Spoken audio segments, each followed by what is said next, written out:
और जैसे अपनी हाइट से जैसे मिट्टी के ऊपर पहनने का मतलब पक्के फर्श के ऊपर पहनने का अगर टूट गए तो समझो ये नहीं ठीक है। तो साइज उसका प्रॉपर देखना होने का जो भी है। एक चीज देखिए ना ये इसमें जो चराई में वो स्पेस पे ज्यादा वो क्या चल रहा है क्यूरिंग नहीं करते तो बताओ वो तो ऐसे भी आता है ऐसे भी आता है और जब आपका पानी सूख जाता है उसके बाद आता है कई बार क्या होता है उसमें जो जैसे जिस मिट्टी से बनी होती है ना वो वाली या फिर पानी यूज उसमें होता है नमक सब आता है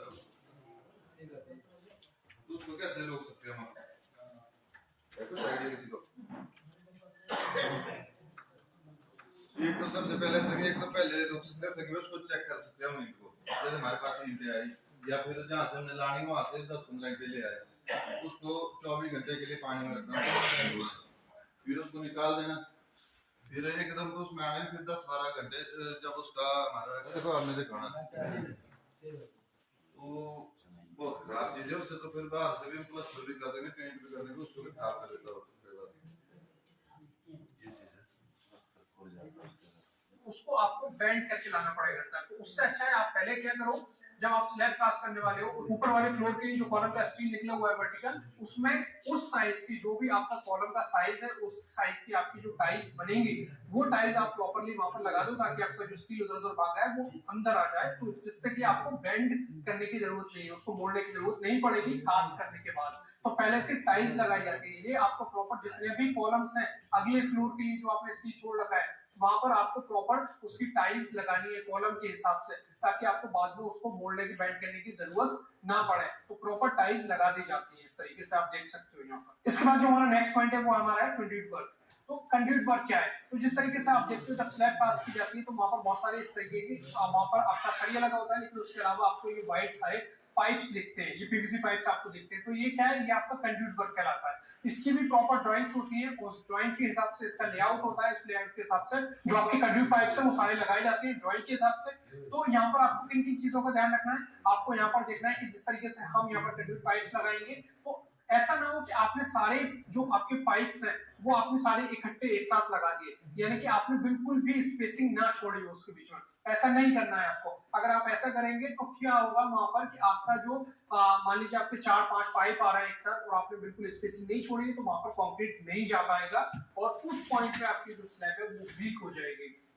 तो आपको प्रॉपर्ली वहां पर कंक्रीट पाइप्स के बीच में स्पेस छोड़ना है ताकि वहां पर कुछ कंक्रीट जा सके और उस पॉइंट पे आपकी स्लैब वीक ना हो। ये आपको ध्यान रखना है। आपके जहां भी जॉइंट्स हैं तो जॉइंट्स आपके क्लोज नहीं होने चाहिए प्रॉपर्ली आपके जो जॉइंट्स हैं वो आप अच्छे से उसको फिक्स करो ताकि वहां पर कंक्रीट अंदर ना जा पाए जिससे कि आपके पाइप्स जो है ब्लॉक हो जाएंगे अगर कंक्रीट वहां चला जाएगा। ये आपको ध्यान रखना है। आपके जितने भी पॉइंट्स हैं जैसे कि आपका फेंट बॉक्स लगना है तो उसको प्रॉपर्ली आपका जो पॉइंट है वहां पर रहने चाहिए वो ये आपको ध्यान रखना है यहाँ पर। तो ये सारी चीजें एज पर ड्राइंग जो आपको दे रखी है जो लेआउट दे रखा है उसके हिसाब से आपको करना रहेगा जितने भी पीवीसी पाइप्स वगैरह हैं जो कि आपके इलेक्ट्रिकल वायरिंग या फिर आपके कंसील लाइट्स इन सारी चीजों के लिए लगाए जाते हैं। तो यहाँ पर हमारा जो नेक्स्ट पॉइंट है ये है हमारा सेंटरिंग के बारे में यानी कि जब हम सेंटरिंग लगाएंगे तो उसमें किन किन चीजों का हमें ध्यान रखना है। सबसे पहले जब आप सेंटरिंग लगा रहे हैं तो यहाँ पर आपका जो सेंटरिंग है वो एक लेवल में होनी चाहिए और ये लेवल ऐसे देखने से काम नहीं चलता है। यहाँ पर लेवल जो है प्रॉपर्ली किया जाता है। जो आपका लैंड सर्वे होगा वो आपको यहाँ पर स्लैब के सेंटरिंग लेवल को चेक करेगा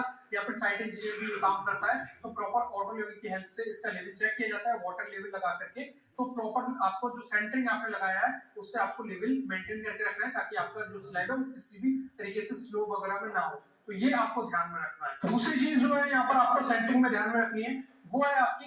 जब हम सेंटरिंग लगाते हैं तो हमारी जो स्टील प्लेट्स लगाई जाती है या फिर अगर आप प्लाईवुड का फॉर्मवर्क लगा रहे हो तो प्लाईवुड के जो आप पीसेस लगाओगे जो आप प्लेट्स लगाओगे तो वहां पर क्या होता है कि जब दो प्लेट्स ज्वाइन होती हैं तो वहां पर आपका कुछ आप कह सकते हो कि गैप रह जाता है हल्का फुल्का सा गैप रह जाता है तो उसको क्या करना है आपको प्रॉपर्ली ऊपर से टेप लगाना है। अगर आपकी वहां पर स्टील प्लेट्स है तब भी आपको वहां पर एक टेप आता है तो वो टेप आपको वहां पर चिपका देना है ताकि जब कंक्रीट आप पास करो तो वो नीचे ना गिरे। और फिर आपको ऊपर से तो सारा टेप आपने लगा लिया, लेकिन आप एक बार जैसे कि मान लो मुझे इसके ऊपर स्लैब में वहां पर फॉर्मवर्क लगाना है, ठीक है, फॉर्मवर्क लगा हुआ है, तो मैं एक बार नीचे वाले फ्लोर पे आकर के चेक करूंगा, मैं ऊपर को देखूंगा तो वहां पर मुझे दिख जाएगा कि कहां से मुझे लाइट आ रही है। लाइट आ रही है मतलब कि आपका जो है वहां पर जगह है, वहां से आपका कंक्रीट लूज हो सकता है, आपका जो सीमेंट स्लरी है वहां से निकल सकता है, जिससे कि आपकी जो कंक्रीट है वो वीक हो जाएगी। तो आपको प्रॉपर्ली वहां पर फॉर्म का यूज करके जो भी आपको गैप्स मिलते हैं सेंटरिंग वर्क में वो आपको बंद कर देंगे, ताकि आपका जो कंक्रीट है वहां से उसका रिसाव ना हो, वहां से कंक्रीट ना करे। ये आपको यहाँ पर ध्यान में रखना है।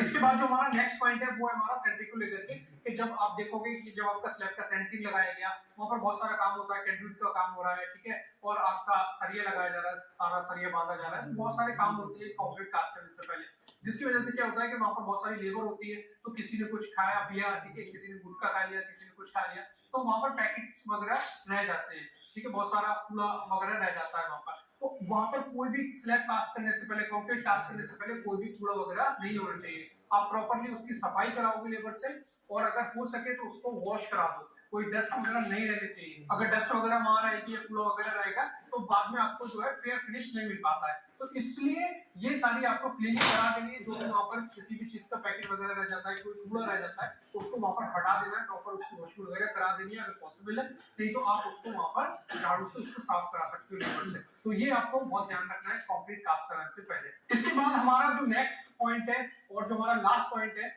वो हमारा सबसे इंपॉर्टेंट है, कि जब हम देखते हैं कोई भी हमारा बड़ा प्रोजेक्ट है, मेगा प्रोजेक्ट है, ठीक है, या फिर हमारी कोई बड़ी स्लैब है, तो बड़ी स्लैब में क्या होता है कि बड़ी स्लैब जब रहती है तो हो सकता है कि एक बार में आप कास्ट ना कर पाए हो, आपको 2 पार्ट में 3 पार्ट में स्लैब कास्ट करनी रहती है। तो वहां पर जब हम एक पार्ट हम कास्ट कर चुके हैं और दूसरा हमें आज कास्ट करना है, तो क्या होगा कि यहाँ पर कंस्ट्रक्शन ज्वाइंट आ जाएगा, यहाँ पर बीच में स्लैब में ज्वाइंट आएगा। तो अब आपको क्या करना है कि आपने जो पहले वाली स्लैब कास्ट की है, अगर आप पहली स्लैब कास्ट कर रहे हो तो यहाँ पर अगर आपको छोड़ रहा है इस लाइन पे, तो आप क्या करोगे, यहाँ पर स्लोप बनाओगे, स्लोप बना करके उसको छोड़ोगे। आप इसको सीधा एकदम स्ट्रेट नहीं छोड़ सकते हो, क्योंकि जब यहाँ से दूसरी स्लैब कनेक्ट होगी तो फिर वो अगर स्ट्रेट है तो वहां ज्वाइंट होने में दिक्कत होगी। तो इसलिए हमेशा कंक्रीट को इस तरीके से स्लोप पर छोड़ा जाता है, ताकि जब आप दूसरे पार्ट की स्लैब को कंक्रीट कास्ट करो तो यहाँ पर वो ज्वाइंट आराम से आपको मिल जाए और किसी भी तरीके का आपको वहां पर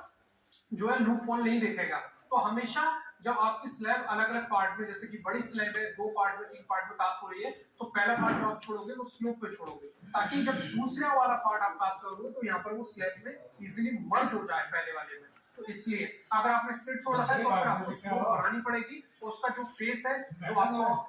अगर एकदम स्मूथ है तो उसको आपको रफ करना पड़ेगा, ताकि वहां पर दोनों पार्ट जो है जो पहले से कास्ट कर रहे हैं कंक्रीट जो अभी कास्ट कर रहे हैं उन दोनों को अच्छे से मर्ज कर पाए। तो ये आपको ध्यान रखना है। तो ये सारे 10 पॉइंट मैंने आपको जो बताया ये आपके 10 पॉइंट्स है जो कि चेकलिस्ट की बहुत ज्यादा इंपॉर्टेंट है। जब भी आपको कंक्रीट कास्ट करनी है चेकलिस्ट पर इन पॉइंट्स का आपको जरूर ध्यान रखना है। अगर आप साइड